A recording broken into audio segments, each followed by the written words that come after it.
Let's rank every hero equipment from worst to best to show you which equipment to focus on and use, along with the equipment I'd avoid for now. Starting with the Archer Queen, we have the action figure in the S tier. It's still one of the best abilities in the game as it spawns a beefy tank to help keep the Archer Queen alive, and it's incredibly flexible in plenty of armies and situations, especially as it synergizes with many of her other equipment. As for the Magic Mirror and Giant Arrow, they remain in the A tier. Both equipment are quite solid with plenty of long-term use throughout different strategies and situations. With the Magic Mirror, it's best used for ground armies, where you can use it to increase the funneling for your main push or provide additional damage inside the base. As for the Giant Arrow, its nerf was more of a rework, making it stronger for sniping air defenses with its 2x damage to them, while still being fairly strong against other targets as you need 3 earthquake spells to pair it with the rocket backpack. But it's also just as good to use code Corrupt to support me and the channel. Within the B tier, we have the healer puppets and the new monolith arrow. These equipment are quite good and strong, even if they're specific to a given strategy or situation. In the cases for the healer puppets, they are quite strong as a survivability option, as they can work in replacement to the action figure if you lack the ores to upgrade it or just don't have it, making it a perfect option with equipment like the Magic Mirror or Giant Arrow. As for the new monolith arrow, it's designed to give both high damage and good survivability for the Archer Queen, so it's best used within queen charges, as it allows for more value and can pair with plenty of equipment from the action figure to invisibility vial. However, keep in mind that you are not forced to use these equipment if you don't want to use them. As for the C tier and F tier, these are equipment that are very niche but decent options, or are just terrible and not worth sinking ores into. So here's how her equipment ranks from worst to best.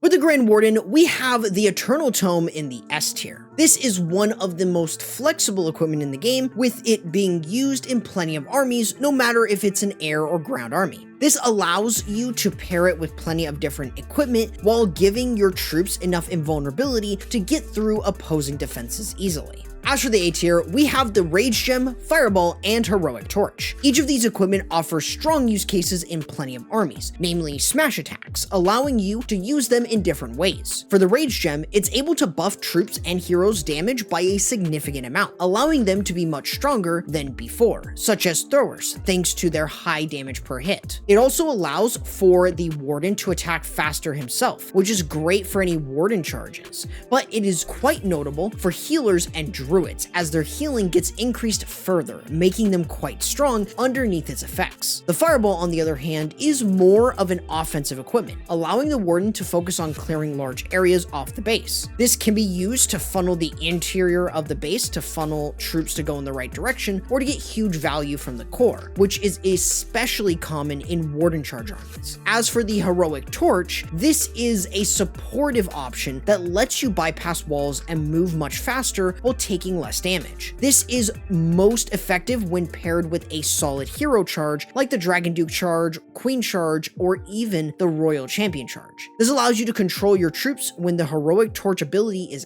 in effect. Within the B tier though is the Life Gem and Healing Tome. Both options can be quite strong given the right circumstances, but often have plenty of troops that can use it. The Life Gem often prefers lower HP units, as they usually take fuller advantage of the additional HP it provides. Troops like throwers or balloons greatly benefit from having their HP increased, allowing them to stay up for a lot longer. The Healing Tome, on the other hand, is more or less great for spammier troops, such as in air spam or in certain ground spam armies that use 0 healers. This allows you to keep the survivability going with healing over a long duration, allowing for it to get plenty of value throughout the attack. However, in the C tier, we have the Lavaloon Puppet. This is by no means a great equipment, but it does have a unique niche in Lalo armies as an additional tank that can spawn and help out in the attack. That said, it still needs some major changes to see more use. So here's how his equipment rank from worst to best.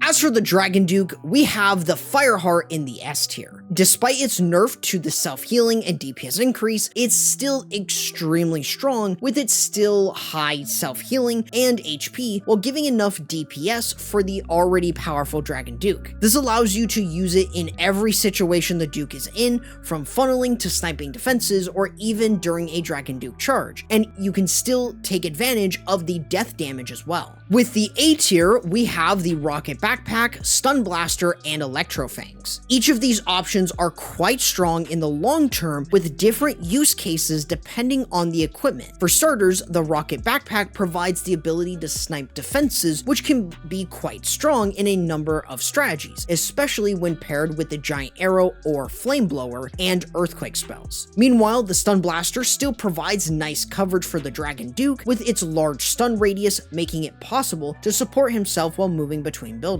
As for the Electro Fangs, they work extremely well when funneling buildings for the Dragon Duke or using the Dragon Duke in a hero charge, as the chip damage from the Electro Fangs helps in both weakening buildings and funneling him accordingly. However, consider subscribing, as we only have 11% of people who are actually subscribed, and any support goes a long way. As for the C tier, we have the Flame Blower. While not a bad equipment, it is more or less specific to Rocket Backpack strategies, as the damage it does is quite massive along with its far range. The only thing is that it needs to be angled properly to get enough value, when paired with both the Rocket Backpack and one Earthquake spell. So here's how his equipment rank from worst to best.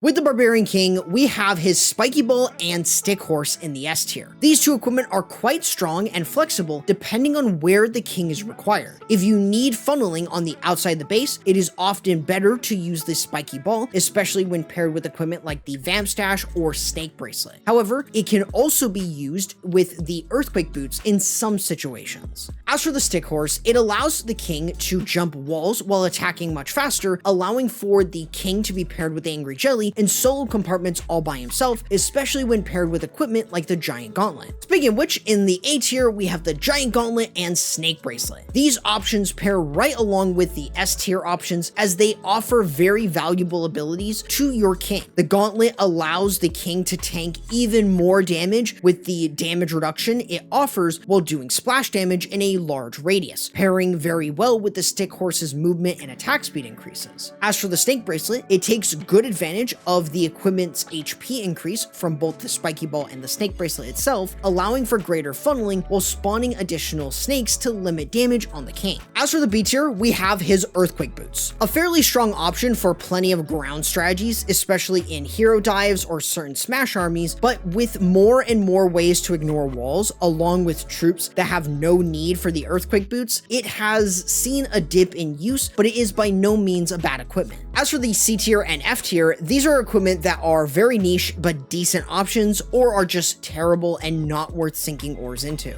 So here's how his equipment rank from worst to best.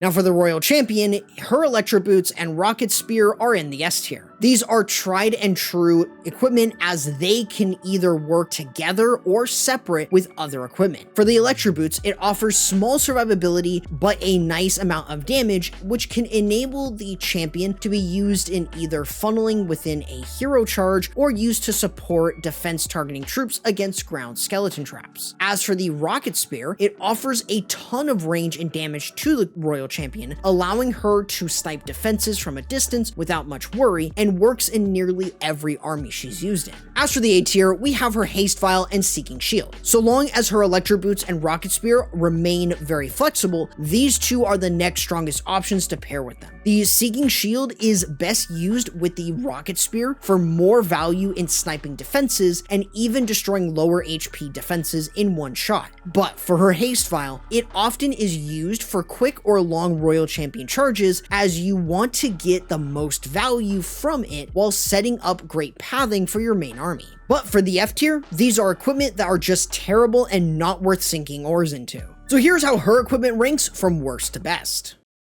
Finally is the Minion Prince, as his Dark Orb is within the S tier. Easily the most impactful equipment for him due to its massive slow on defenses in a wide range, allowing for it to support many different air armies, from mass dragons to mass electro dragons or even Lalo. Just be sure to aim it correctly for the best value. As for the A tier, we have his Meteor Staff. This is quite useful for many existing air armies as it allows for passive damage to support himself and troops, no matter if he's fighting defenses or something else. Within the B tier is the Dark Crown and Henchman Puppets. Both options can be quite good depending on different factors. If you're using an army that you know troops will die in, the Dark Crown is great for making the prince stronger throughout the attack, but if you lack any epics whatsoever, then use the Henchman Puppets as an alternative to provide good DPS and survivability for the prince. As for the C tier and F tier, these are equipment that are very niche but decent options, or are just terrible and not worth sinking ores into. So here's how his equipment rank from worst to best.